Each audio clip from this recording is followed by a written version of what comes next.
भोजपुरिया समाज के प्रणाम आदाब।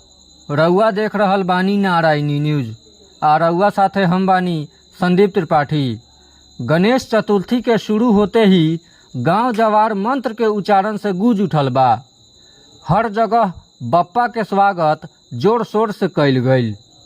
श्री गणेश पूजा समिति खोड़ा के ओर से 9 दिन के गणेश पूजन हो रहल बा। शनिचर के पूजा समिति कलश यात्रा निकलस। कलश यात्रा हिम्मतपट्टी चौक आ गांव होत अहियापुर नवादा के खीरी घाट पहुंचल, जहां आचार्य नागेश्वर पांडे वैदिक मंत्रोच्चारण से बाया नदी के पूजा करवलन।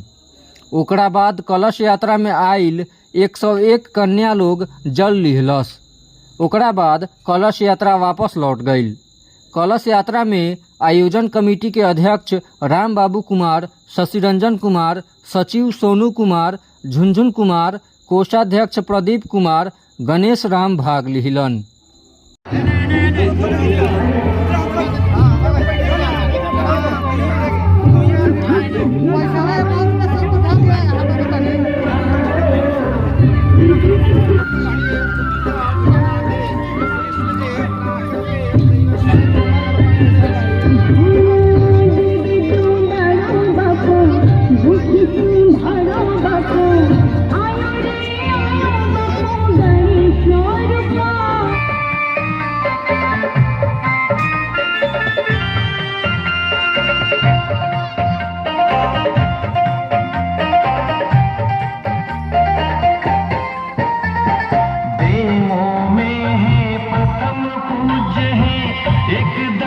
शुभकारी वंदन करे देवेंद्र उमासुत पर जाओ बलिहारी।